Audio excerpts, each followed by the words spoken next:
दोस्तों, आज मेरे पास एक बहुत सुंदर रचना आई है। इसमें 3 जनरेशन का सफर है, यानी 3 पीढ़ियों का अंतर है, उसका बढ़ना बताया गया है। सुना, बहुत मजा आएगा। दादी से पोती तक। मेरी दादी आई थी अपने ससुराल पालकी में बैठकर। माँ आई थी बैलगाड़ी में, मैं कार में आई, मेरी बेटी हवाई जहाज से। अच्छा, मेरी पोती हनुमान की ट्रिप पर उड़ गई अंतरिक्ष में। कच्चे मकान में दादी की जिंदगी गुजर गई, पक्के मकान में रही मां। मुझे मिला मौजेक का घर, बेटी के घर में मार्बल, पोती के घर में लगे हैं स्लैब ग्रेनाइट के। दादी पहनती थी खुरदुरे खद्दर की साड़ी, मां की रेशमी और संबलपुरी। मैंने पहनी हर तरह की फैशनेबल साड़ी। बेटी की है सलवार कमीज, जीन्स और टॉप्स। मेरी पोती पहन रही है स्किन फिटिंग टी शर्ट और शर्ट्स।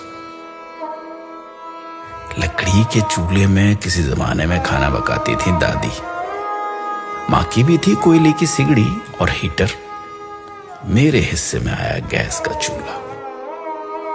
जहां बेटी की रसोई होती माइक्रोवेव ओवन से, पोती आधे दिन घर चलाती डिब्बे के खाने से। दादाजी से कुछ कहने को दादी इंतजार करती थी सवेरे लालटेन के बुझने तक, और मां बात करती पिताजी से ऐसे मानो दीवार से बोल रही। और मैं इनसे बात करती, अजी सुनते हो?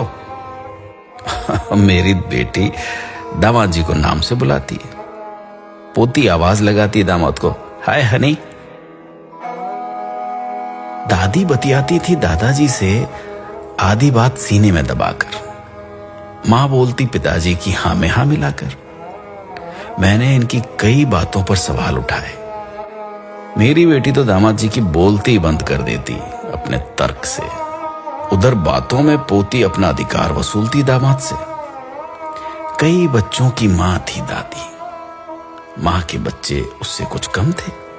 मेरी गोद में बच्चे 2 ही अच्छे।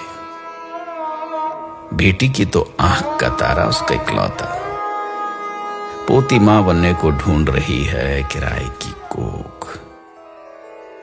दादी मुंह धोती थी मुल्तानी मिट्टी से, मां सिलबट्टे से पिसी हुई हल्दी से।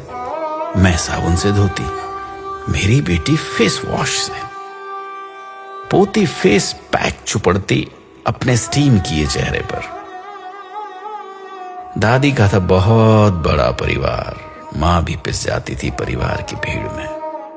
मैं कभी ससुराल जाती तो कभी सास ससुर मेरे पास आकर रहते। मेरी बेटी सास ससुर को कुछ दिन के लिए रखती एक घोंसला नुमा कमरे में, वो भी हिस्से में जब उसकी बारी आती। पोती अभी से बात कर चुकी वृद्धाश्रम वालों से अपने अपने सास ससुर के बुढ़ापे के लिए। दादी की सोच और उसकी रीत थी बाबा आदम के जमाने की। मां की रूढ़िवादी, मेरी आधुनिक। पर बेटी की सोच है अत्याधुनिक, जबकि मेरी नातिन आचरण और उच्चारण दोनों में उत्तराधुनिक। इस तरह पीढ़ी आगे बढ़ रही है पुरानी को मसल कर। समय की धारा बदल रही नई को संवार कर। हमारे देखते बदल गया सब कुछ, दादी से पोती तक, है ना? महसूस कीजिएगा, कभी याद कीजिएगा अपने पुराने वक्त को, अपने पुराने दौर को। क्या सच में ऐसा हुआ है? क्या सच में ऐसा हो रहा है?